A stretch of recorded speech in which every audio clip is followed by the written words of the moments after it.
Welcome in to the newest podcast you're going to want to have on repeat for the next couple of weeks. Welcome into Igniting the Lamp, hosted by myself, Hayden Krzyzanowski. I'll be your podcast host for the whole summer alongside one of the partners.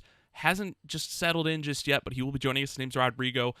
We'll get him on for episode 2. But Igniting the Lamp, what is it? Why are you listening to it? Well, it is the newest podcast in relation to the newest club in the Chicagoland area. It is River Lights FC, a club based out of Aurora, looking for their inaugural season and their home opener this weekend, Sunday, May 19th. A lot of fun things on the way. Today, we sat down with head coach Charlie Latshaw, kind of got his opinion, how he runs his team, some of his ideas, and then we got to know a little bit about him. But I had a great time sitting down with him. As you could tell, it's another day. Just spoke to him very recently, and he's like, I want you to get this out. So that's what we're going to do. We're going to have a great time having this conversation. I was super happy to talk to him for almost an hour. So I really hope you enjoy this one. I'm super excited to get into it, but yeah, here's Charlie. First off, Charlie, thank you. That's going to take some getting used to. I want to just start off as everybody, brand new club right in the area. Just very general for a lot of the new fans. Tell us about your career. Tell us about how you got inducted with Riverlight, because it's a brand new setup, brand new system, and there's a lot of hype around the team. Yeah, so this is my 19th year coaching, not always at the adult level. I think like most young coaches, when I started out, you start at the local clubs and you kind of coach your way up. I was blessed in 2013, 2014 to be brought into Soccer's FC, which is one of the better development academies here in the United States, where around a lot of really good people, spent 7 really good years there, made a lot of close friends. I think the time came where a change was needed, and I really had experimented a little bit in the adult game at some 4-year schools, some junior colleges, things like that, and was seeking something different. And it kind of led me to one of my teammates who was a Division I head coach, and I was very grateful that he wanted me to join his staff at Chicago State for their first years at Division I. And from there, I kept looking for, I felt like I was ready for a head coaching role at the adult game, but in this industry, it's never all in one way or the other. So I think at that time I was searching for a good balance between the youth club and an adult piece. And it brought me into Chicago City, where I was the director of football, and I got to do a lot of things hands-on methodology and curricular wise in the youth setting. But then on top of that, I got to be their, head coach for USL 2 for 2022, 2023. Obviously we had a lot of success over those 2 years there. And I was, introduced to Heather Biggerton at that time. She was our chief operation officer over at Chicago City, and Chad was involved in the business end of things. And I think as of August, when I no longer was on staff over at City, there was an opportunity for me to go a number of ways in the adult game. But me, Heather, and Chad saw an opportunity for us to get back together. And I was very, eager to join forces with Heather again, because she takes care of a lot of things off the field that I would otherwise have to worry about. And, we kind of took a chance and said, hey, let's pop one up in Aurora. It's a good marketplace where there's an eager population for family-friendly entertainment. And it's really accessible for a lot of the local players that are very talented in Chicagoland. And so we kind of came over here. The other opportunities were definitely out of state and in different areas. But for me, I've always been somebody who really wants to support and help the Chicagoland based players, because I've seen how talented they are over my 19 years coaching. And, you can ask them one day. I'm very supportive of what they're doing and trying to achieve in their career pathways. So for me, it was a really good opportunity to once again work with all Chicagoland based players. And, we've been fortunate enough where a number from years past have followed me over here and are very much enjoying their time at Riverlight. And, hopefully we can achieve some big things.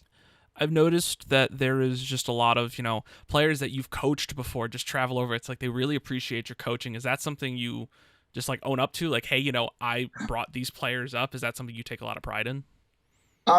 Some of them, it's, I was maybe connected with them through my time at certain clubs. And, some I coached directly, some indirectly, where I was just involved in pool training settings where they got to know me a little bit there. And I've just always been an advocate of, I think the players should enjoy the game that they play. I think it's really important you get the most out of them. And honestly, I just try to support them the best I can. And I'm honest with them, and I am willing to sacrifice for them. And in return, they kind of repay the favor, and they're willing to show up for me. So I think it's a two-way street. And I by no means am saying, hey guys, you have to come play for me or things like that, or women. And I just try to create the best environments that we can, and hope that the top tier talent want to come play with us.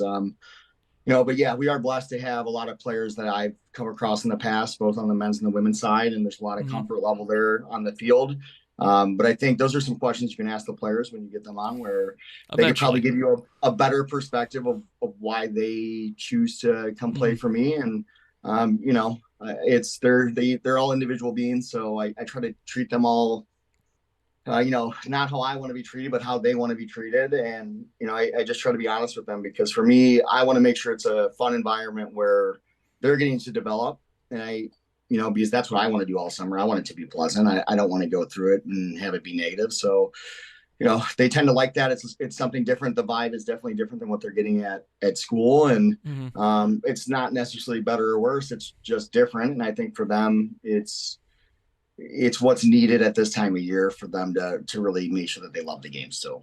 Yeah, because coming out of college, I mean, I just finished up my junior year. It's a big transition of I'm home now. I don't really know what's going on. It's a very weird schedule change, but having this one constant is definitely an awesome thing to have. Just it's something that remains normal. It's all right. I'm gonna go practice. I'm gonna go have a game. I'm gonna just go be around people that enjoy the same thing. It's a great feeling. Yeah, I think the structure helps them. I think they live pretty structured lifestyles at their universities. They all play for very large schools, and I think they have some freedom outside of this 3-hour window daily.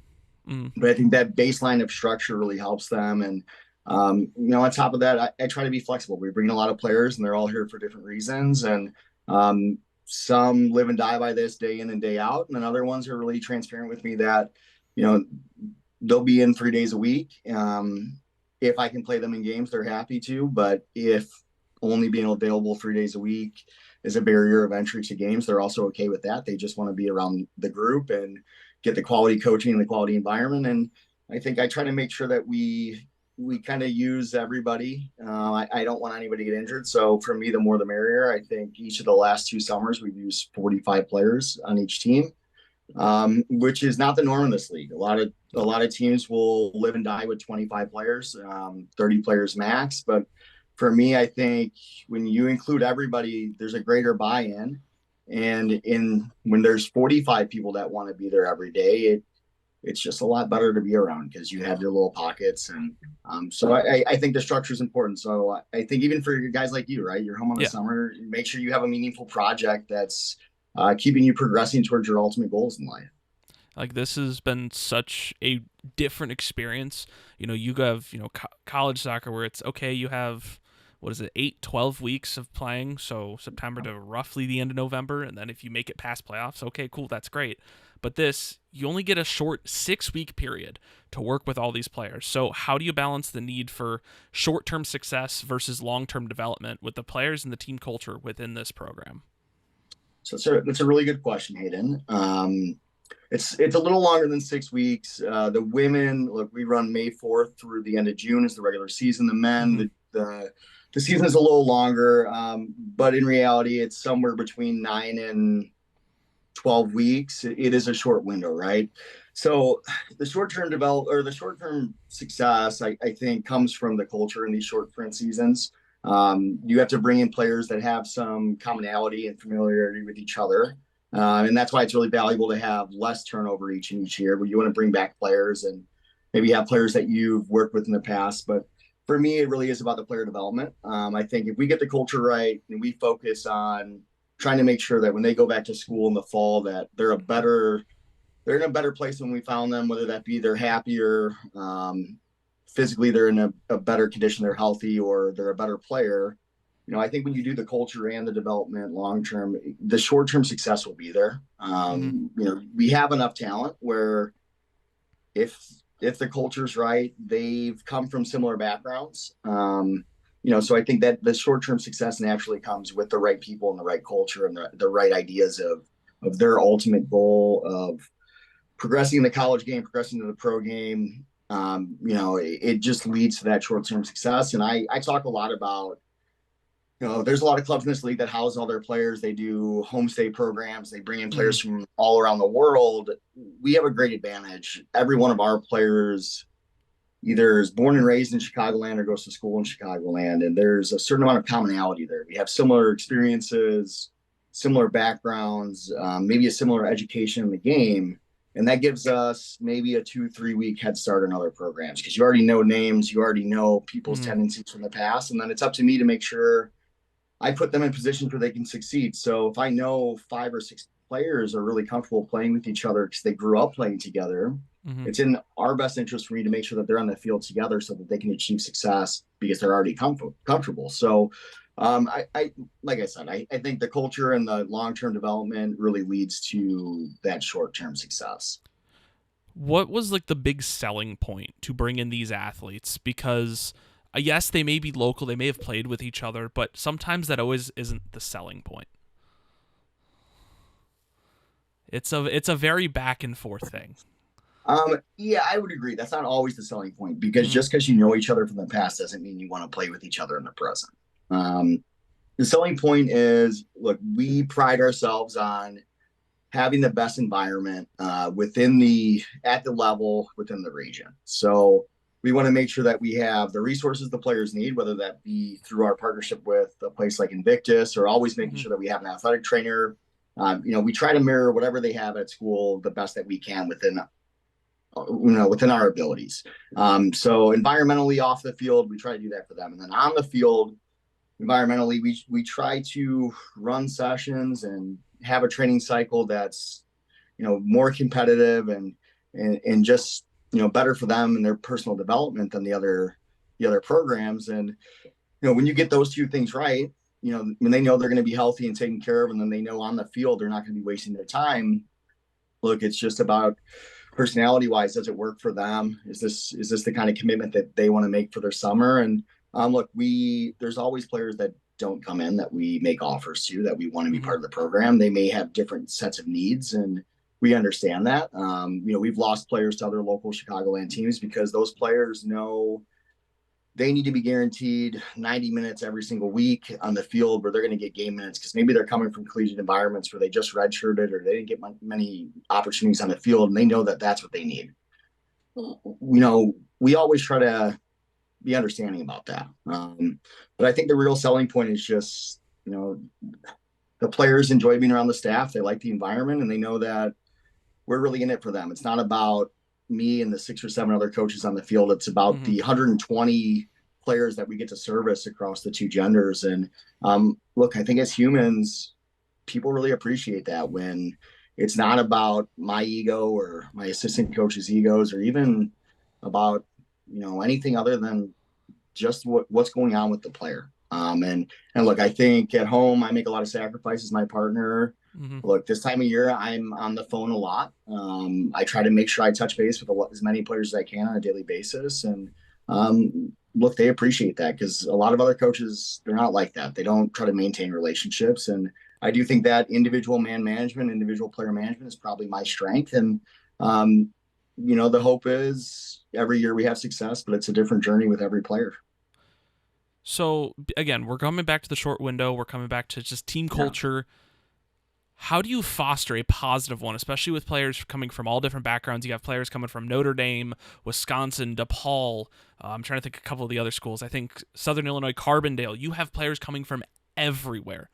How do you encourage the teamwork and all that? We play a specific brand of football, right? So I think it's probably more enjoyable than what they get otherwise. And this is the pro game, standard wise. So that they're not subbing out. They know if they're starting the game, well, I only can sub at 3 moments in a game. I can use 7 subs. Once you're off, you're off. There's no reentry. So, I think players like that. But, how do you foster the teamwork and the culture? I always say it, the summer's a vibe. We got music beforehand. We try to, you know, treat them, differently. Probably, I'm pretty honest with the players, and if you show up and your mustache looks ridiculous, I'm probably going to tell you, because why not? Like, if you can hate on me for my tights, right? It doesn't bother me. Like, this is real life. So they enjoy those kind of things when we don't take ourselves too seriously. But then the work on the field, once we cross the line and we blow the whistles, the work is really serious and hard. Look, the players like that.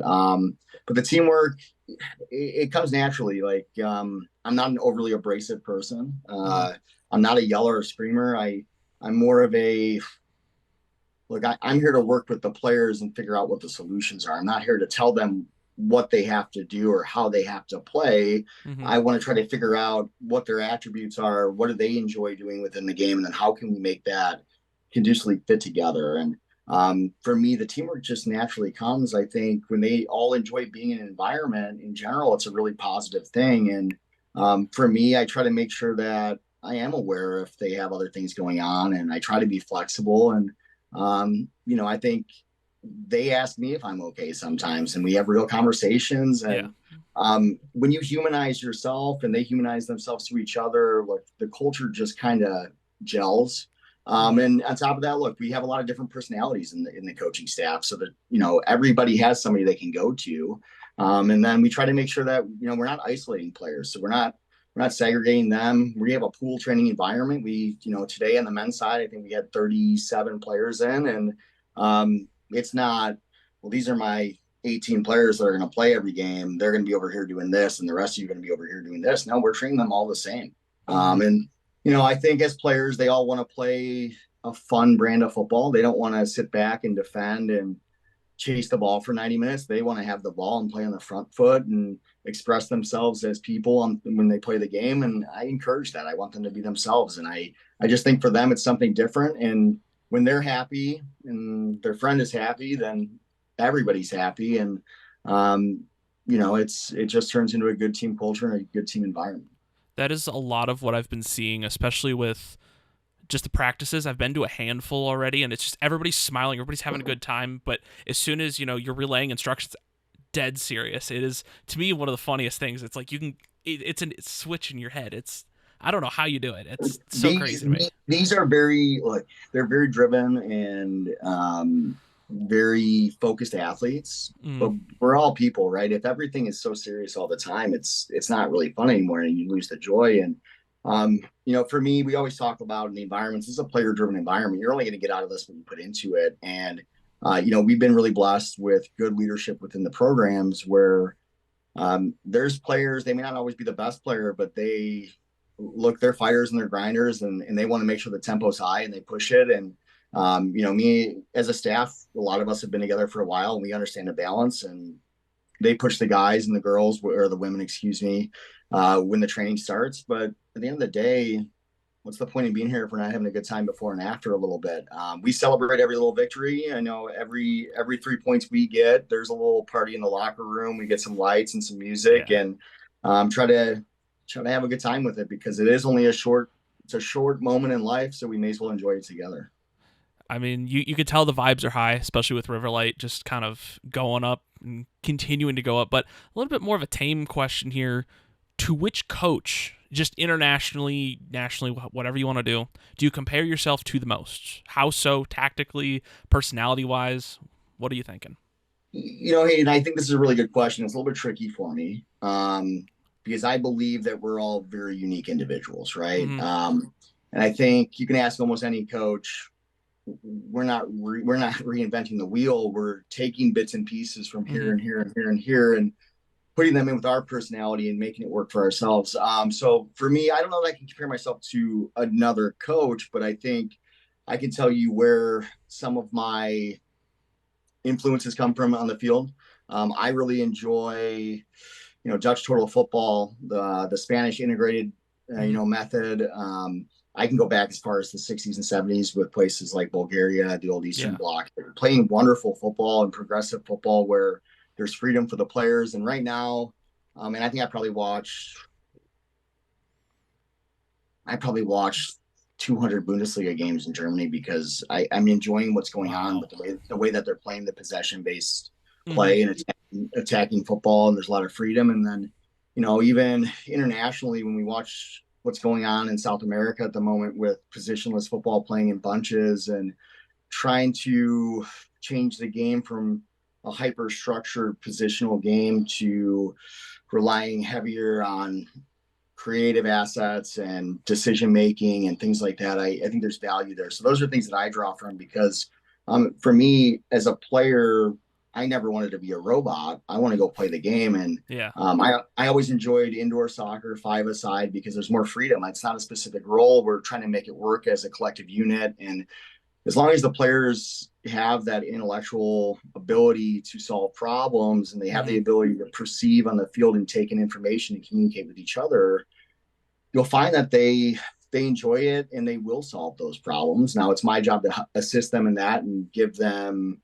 ideas and ways that we can go about it and solve those problems. But at the end of the day, it's a player's game. And for me, those kind of environments, the Dutch, the Spanish, you know, the old Eastern Bloc, South America, that's kind of where I pull things from. And personality wise, I'm probably a little bit softer than a lot of these guys that are alphas as head coaches because that's just who I am. I am an emotional person. I'm a feeler, and so it's hard. I know.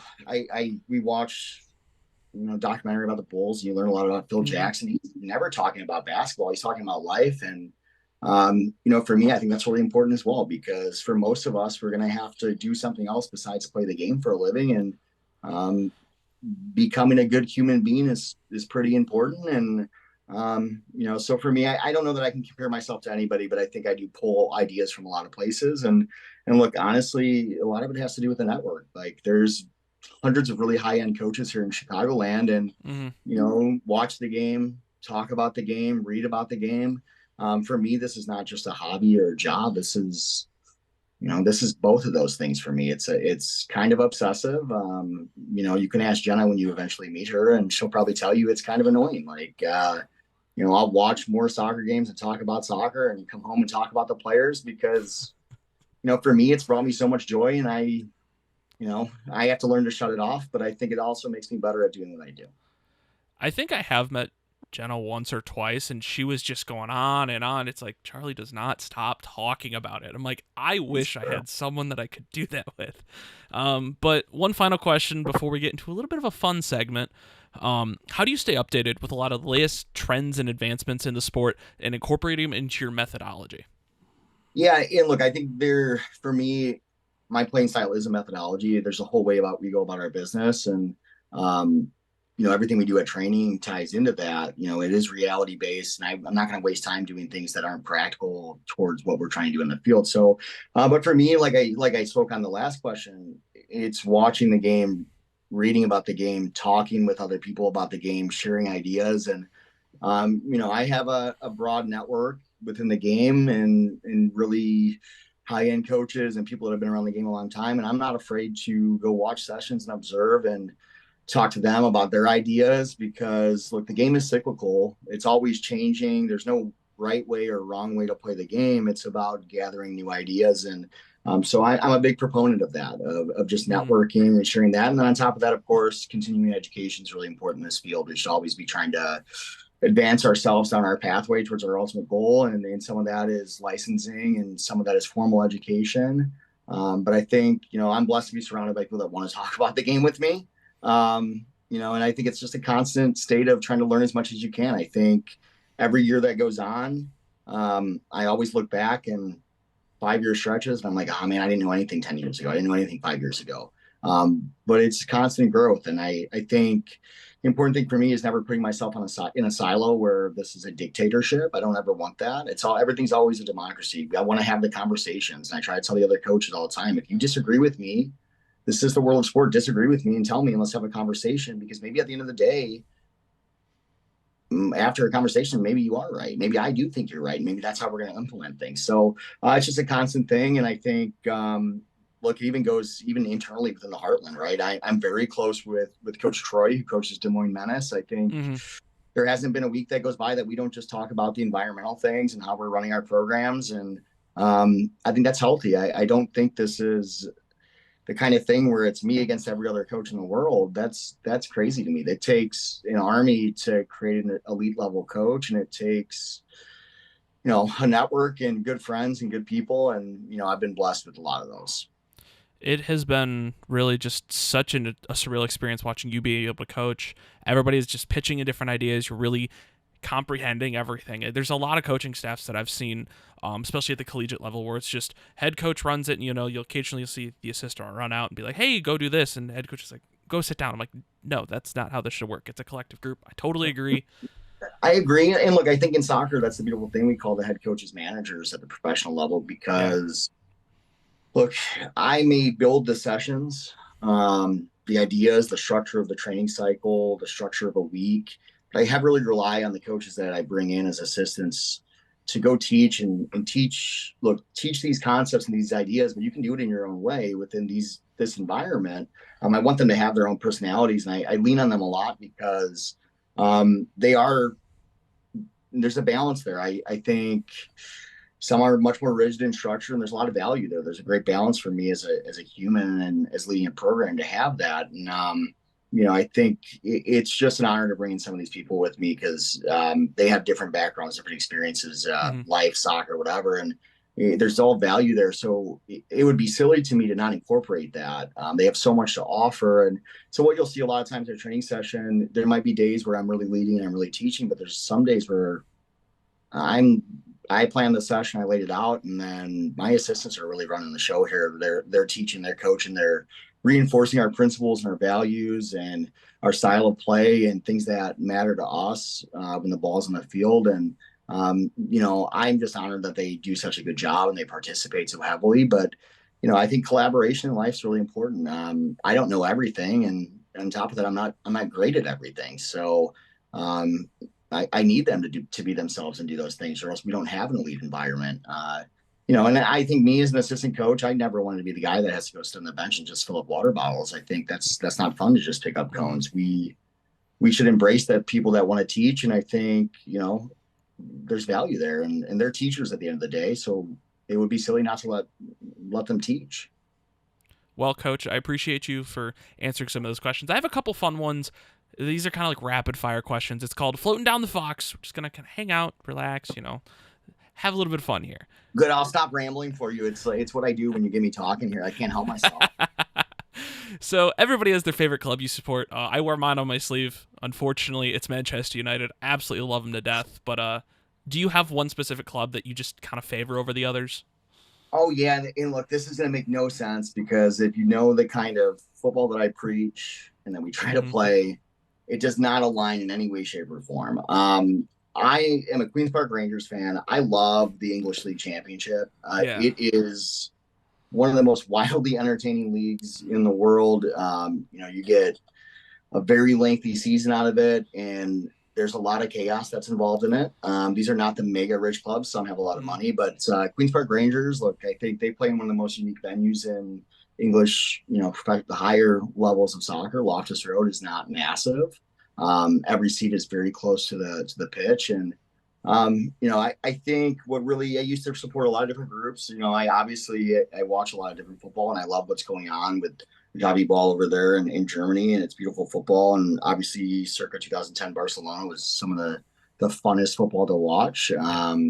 Even though some people complain about the lack of goals and just all possession, I'm okay with that.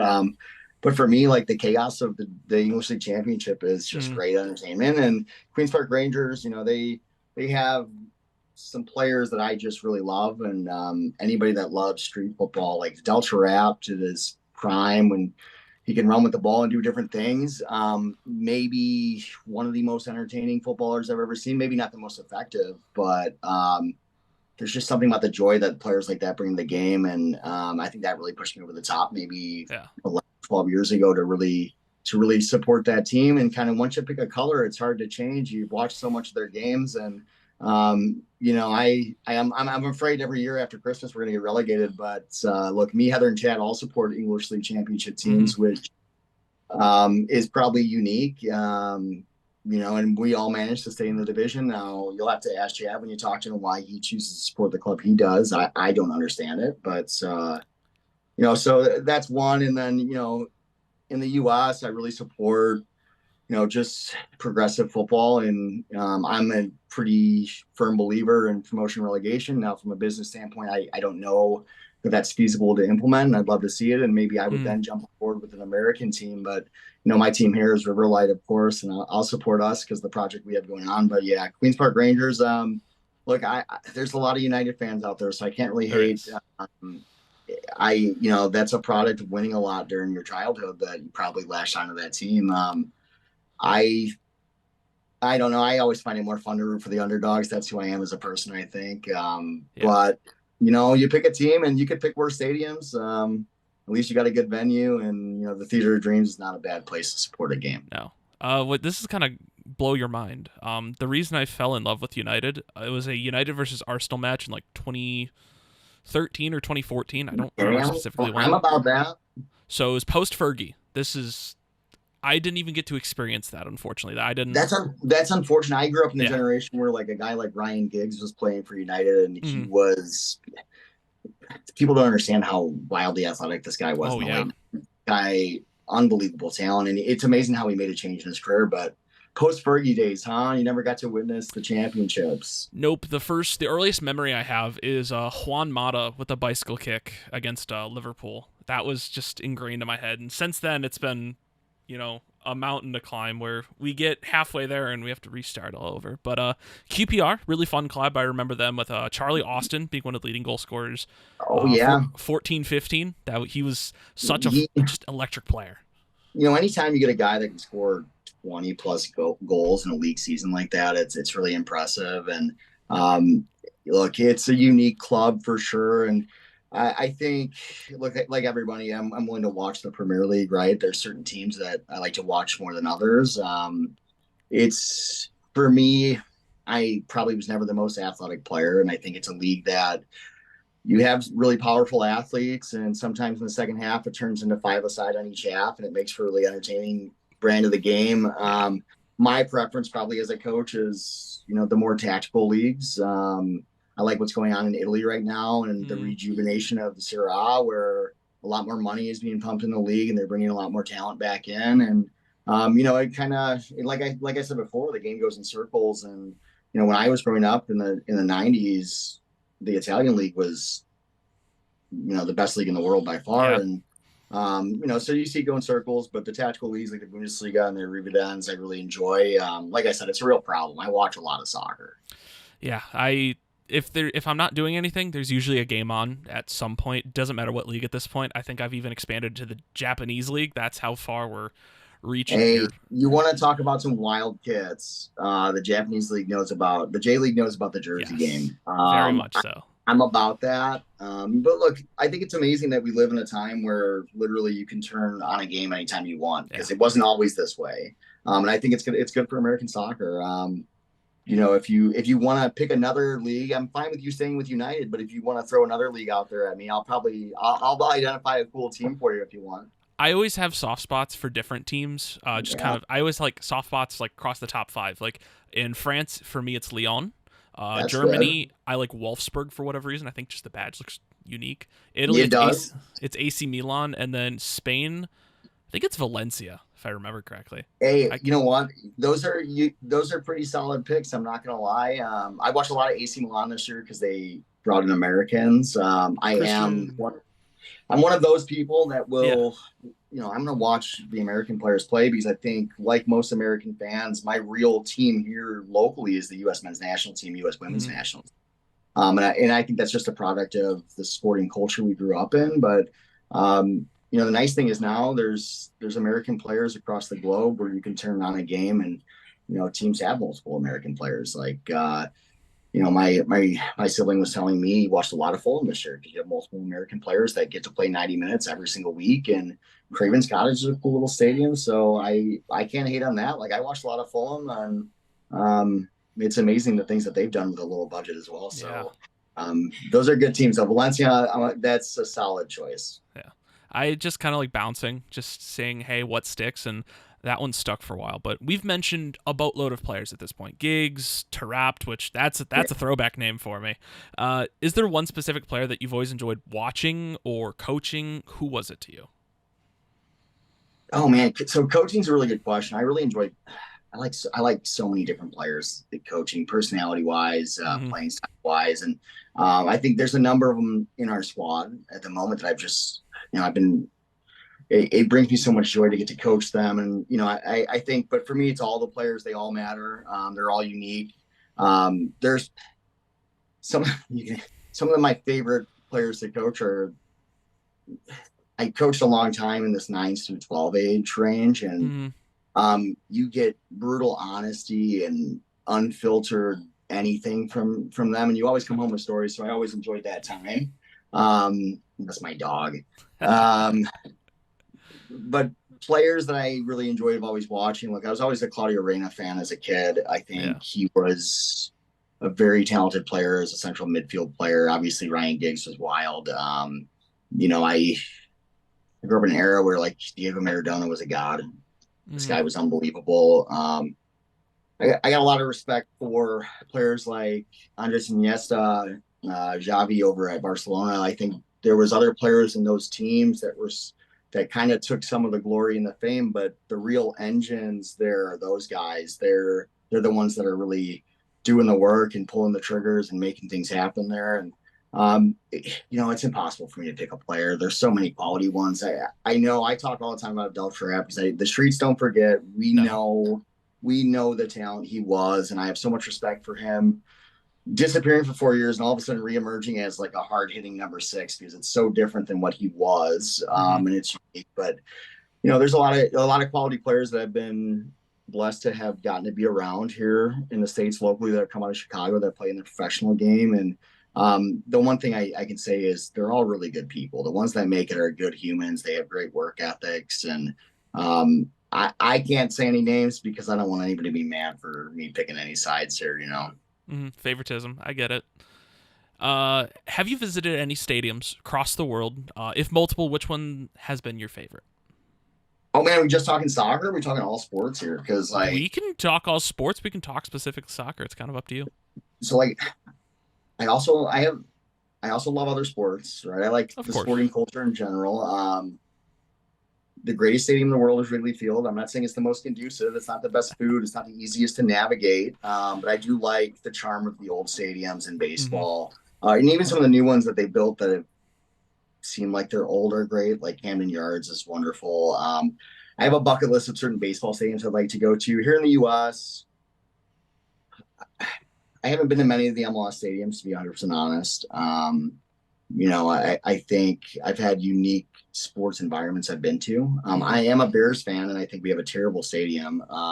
But my partner's a Packers fan, and I've been to Packers games, and they're very kind to you up there, even though Yeah. I could all Bears stuff. And I will say there's a certain atmosphere that I think is wonderful. For me, look, I like these small stadiums. I like the quaint atmospheres. I want to be close to the action. So when you're watching a soccer game, look, the new camp is great in Barcelona, but it's huge.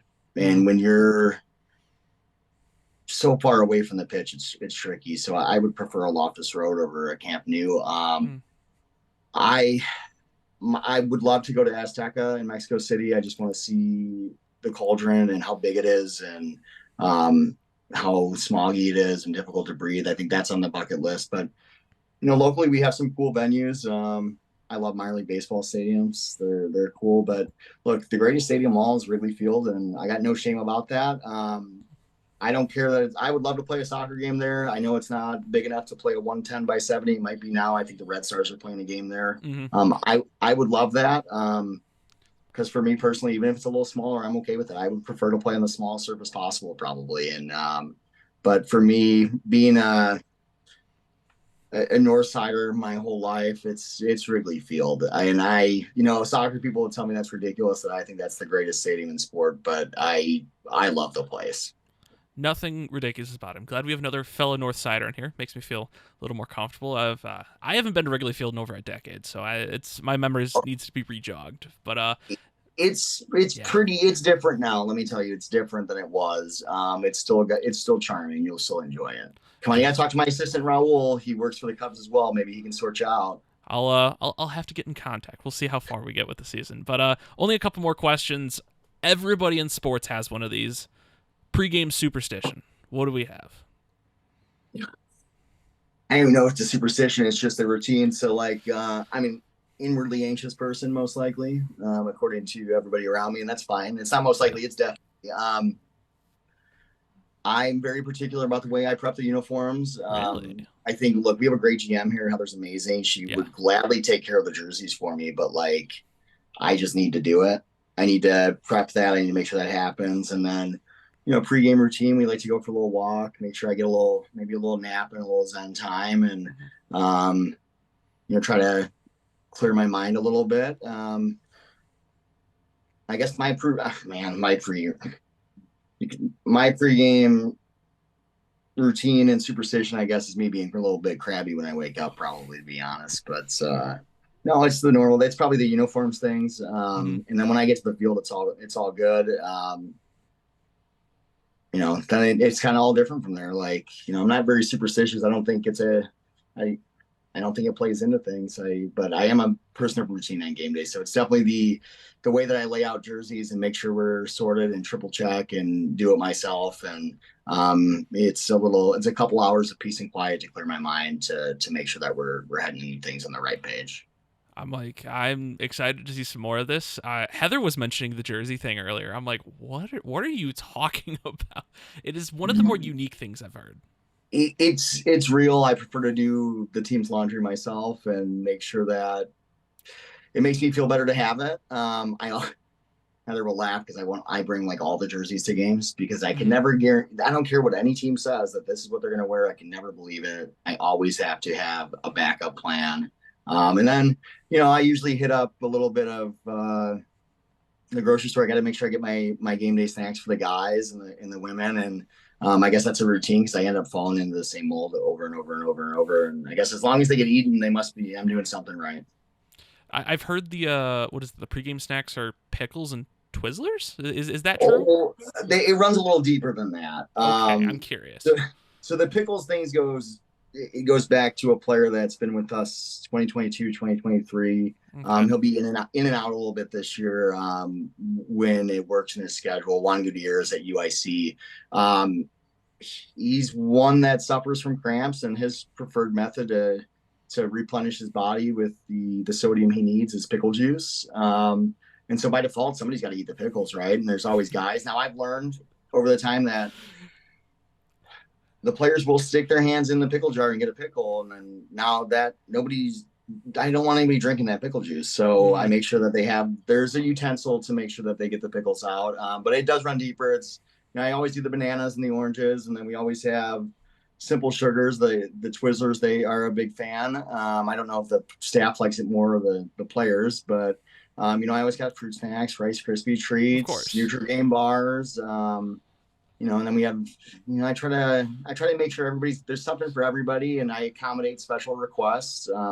I think I even told the media team this week when they come out to games, if they catch me early enough in the week and there's a special request, I can maybe accommodate that depending on what the request is. I don't know that I heard pickles and Twizzlers and my head immediately jerked around. I'm like, what are you talking about? Now my question is who brought that up? Obviously the pickles is shockingly, a fan favorite. Now there's a preference on kind of pickles I've learned. I'm not really like a pickle eater. So for me, a pickle is a pickle. I've learned that is not the case. I apparently not. I'm not a huge, pickle cucumber guy myself. It's just like a texture thing. But Heather brought it up when we were sorting through, kind of putting stuff together. She's like, "You have to go pick up pickles and Twizzlers." I'm like, "What? Say that one more time. Make sure I heard you correctly." It's real. I know. I saw her prepping locker room stuff today, and she knows I want my sunscreen and I want my bug spray. And beyond that, I'll make sure that the players get the food that they want beforehand. I think it's something small that we can do that they appreciate. And who doesn't like snacks, right, Hayden? It's true. When I know the coaches love coming over because Jenna's always got it fully stocked here. We got the snack because I'm a snacker, I'm a grazer, so Mm-hmm. there's usually a plethora of options. And I know the women's team. There's a couple players that I coached when they were very young, and one of their fondest memories is Jenna's. Look, she's not a soccer person, but she supports me and what I do, and she would always come to the under 10 girls games and make sure that she would bring a snack for them. And for them, that's the one core memory that they took from our time together coaching them when they were 10s. It's not probably the lessons I taught them or how to play. It's, is Jenna still going to bring us some snacks? And I was like, you know what? I will make sure that happens. That is too funny. But I have one final question. I want you to take the whole sport of soccer out of this one. Okay. Favorite thing to do in your downtime? Oh man, this is easy. Come okay. on. Hit me with it. I guarantee you all my players can answer this question. I know, oh man, I know a little bit about a lot of things, but I only know a lot about a couple things. We really like to cook in this household. We cook 7 nights a week. It's really good bonding time together, but in a different world, I'm probably 600 pounds. I just love food. I like cooking different things. I can cook. I'm pretty good in the kitchen. I got a lot of skills, and Jenna's got a lot of skills. So we cook a lot. And I think in my downtime, it's probably besides soccer, it is something that I thoroughly enjoy. And I guess like any suburban close to middle-aged man, I also like to cut the grass. Cutting the grass is peaceful. It's weird. Like I don't want anybody else cutting my grass, and I cut my grass. But yeah, it's definitely the cooking and the food. And then I think my only other hobby really is I'm into plants. We got a lot of plants around here that I like to maintain. And, one of my potted trees I have just moved outside keeps blowing over, and I'm worried about it. Like it's my child, but it's, so we have plants inside, and I know the discussion, and Jenna's already worrying about it now, is where are we going to put them when it's time to bring them back inside? It's always like, moving around, but plants, food, and footy. That's about it. That and my dog Ginger, she's amazing. So, well, I appreciate you sitting down for the last just about 46 minutes or so. It's been a great conversation. Before we head out, this is your time to say whatever you want. The floor is yours. Is there anything else we need to know about you, about the season? Let it out.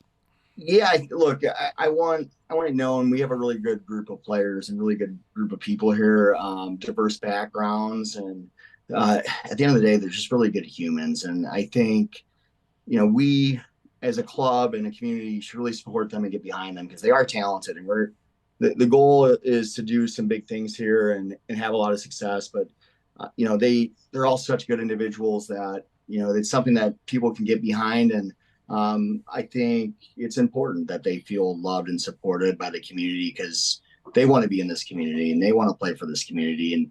And so I hope that people are willing to come out and see them. And look, it's definitely not about me. It's not about the other coaches. It's about the players, and we want to celebrate them. And, it would be great if the community comes out and supports us. We've done a lot of things right. And, now we want to do right by the players, and hopefully we get to play in front of some big crowds here and make an impact in the community on top of it, and provide some good entertainment soccer, and have a good summer together, and then wait another 9 months and rinse and repeat and do it again. And so for me, look, we have so many good kids. It's about them, and I just want to see them supported. I think last year we maybe never played at home in front of a crowd bigger than 50 people. And it's disappointing when you have one of the best teams in the country and nobody's there to see it. And you go on the road and you play in front of 3,000 or 5,000 people, and, you feel the love from the away teams, but it would be great if we can get some people locally here to support it and just kind of get behind them because they're all from here. They're all local. They grew up here. And I'll tell you what, they're more than eager to get back. And they're the kind of people that when you show up for them, they show up for you. And I got a lot of respect for that. So I think the community will see that by their actions on the field and the time that they'll take to, have conversations with people and do community service projects and engage with the local Kane County community. So, for me, it's about them, and let's get some support out there for them. It's going to be a good summer. A lot of things expected of this River Light team. A lot of articles being written, be like, pressure's on, but there's a lot of good things coming up in the Aurora area. Look, pressure makes diamonds, and it's sink or swim, and we'll see. I think for us, our expectations are high, and if there's obviously a lot of good teams in both these divisions, but we can achieve anything, and it's just a matter of player availability, and if the things line up right, and if the culture hits, and every year's a little different. So I know there's some expectations, but for me, there's no guarantees, and it's always a tricky summer, and it's about trying to hit the things right, and sometimes it works, sometimes it doesn't, but it's definitely always fun. Charlie, thank you for sitting down with me. I'm sure everybody's just elated to hear this at some point, but anytime, Hayden. I am a rambler, so I already apologize about it. I threw all my media training out the window years ago. I just do me, and I got no shame. So, I tell the players all the time, you just got to shut me off sometimes. It's who I am. But listen, Hayden, great conversation. I really appreciate you bringing me on. And in the future, let me know if you need anything. I'm happy to assist and support in any way I can. Absolutely. We'll definitely possibly see if we get one before, everybody travels back to school and summer splits up. But thanks again for hanging out with me. And we'll see the product on the field soon. Awesome. Thank you so much. A special thank you to head coach Charlie Latshaw. He was a pleasure to sit down with, answered all of my questions, and to be honest, once we stopped, just recording, he and I had a little heart-to-heart. It was a good couple of minutes. It was really eye-opening to see how the world of football has brought everybody together, and I think that's one of my favorite experiences that I've had with a coach in a very long time. But again, special thank you to him, and a special thank you to Riverlight FC. If you haven't already, go check out their website, riverlightfc.com. Go get your tickets. Home opener Sunday, May 19th. It is going to be a very fun matchup. The ladies, I've seen them practice a few times. They're looking good. They've got a lot of ability and quality on the ball, so keep an eye out for them. But that's Igniting the Lamp. Thanks for listening.